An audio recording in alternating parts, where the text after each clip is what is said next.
সকালে উঠে যে রান্না করব তার কোনো উপায় নেই। ঘরে তরি তরকারি যা ছিল সব ফুরিয়ে গেছে। তাই তাড়াতাড়ি যাও, হাটে গিয়ে একটু বাজার করে নিয়ে এসো।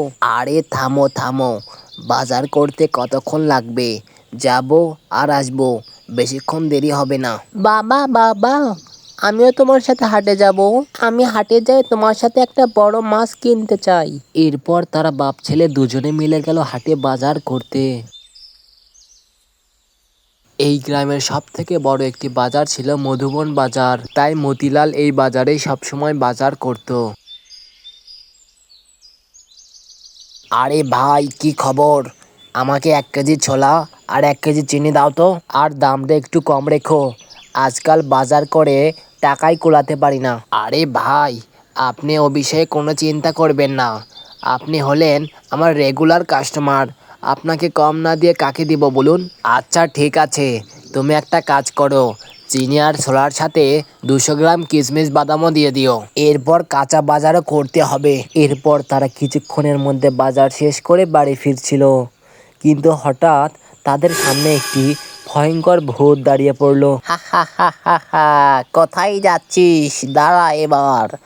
আমার পেটে অনেক দিন ধরে ক্ষুধা রয়েছে, আমি তোর ছেলেকে খাবো আজকে। আরে আরে সর্বনাশ, এটা কি? বাবা রাতুল, চল তাড়াতাড়ি, ভূত ভূত, তাড়াতাড়ি আয় বাবা। হা হা হা, আমি আবার আসবো, পালিয়ে কোনো লাভ হবে না। আরে রাতুলের মা, জানো তো আজকে কি একটা ভয়ঙ্কর ঘটনা ঘটে গেল। আমরা যখন বাজার করে আসছিলাম, পথে একটা বিশাল ভয়ঙ্কর ভূত দাঁড়িয়ে পড়লো, আর সে বলছিল আমার ছেলে রাতুলকে সে নাকি খাবে। আরে আরে, সে কি কথা? আমার তো শুনে অনেক ভয় লাগছে। এখন কি করবে? মোটেও না, আমাদের ভয় পেলে একদমই চলবে না। দেখি সন্ধ্যাবেলায় একবার সাধু মশাইয়ের সঙ্গে দেখা করব। এখন মাঠে কিছু কাজ পড়ে আছে, সেটা করে আসি। এরপর মতিলাল হাতে একটি কোদাল নিয়ে মাঠের দিকে যাচ্ছিল। আরে মতিলাল, কি খবর রে? কোথায় যাচ্ছিস?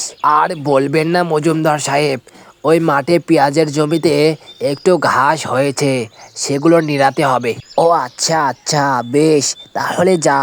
আমি আবার কাজের সময় তোকে কথা বলে বিরক্ত করতে চাই না। মতিলাল মজুমদার সাহেবকে ওই ভূতের ব্যাপারে তখনই কিছু আর বলল না। এবছর মতিলালের জমিতে বেশ ভালো পেঁয়াজের ফলন পেয়েছে, তাই সে এখন প্রতিদিন পেঁয়াজের পরিচর্যায় ব্যস্ত থাকে।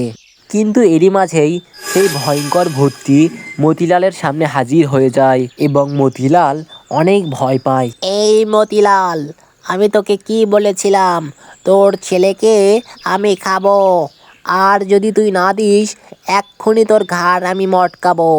কি করবি তাড়াতাড়ি বল। আরে না না, আমাকে মাফ করে দাও দয়া করে, আমি তোমার কথাই রাজি আছি। বেশ, আমার ছেলেকেই তোমাকে খেতে দেব, তাও আমাকে ছেড়ে দাও। আচ্ছা ঠিক আছে, তাহলে আজকে সন্ধ্যাবেলায় গ্রামের ওই পুরনো রাস্তায় দেখা করবি। আর যদি আমার কথার অমান্য হয় তাহলে কিন্তু আমি তোকে দেখে নেব।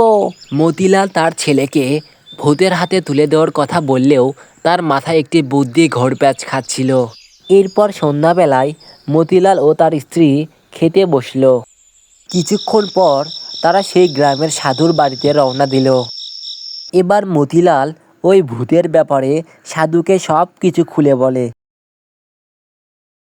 হ্যাঁ বাবা, আমি বুঝতে পেলুম, কিন্তু তুই কোনো ভয় পাস নে, আমি আজকেই ওই ভূতকে আগুনে পুড়িয়ে মারবো।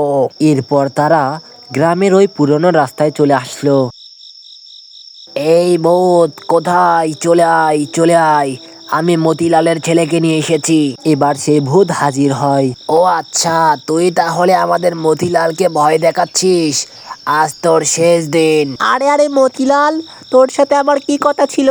তুই এই দরবেশকে কেন নিয়ে এসেছিস? এটা কিন্তু তুই মোটেও ঠিক করলি না। এরপর সাধু তার মন্ত্র বলে সেই ভূতকে পুড়িয়ে দিল। আরে হা হা হা, কি মজা!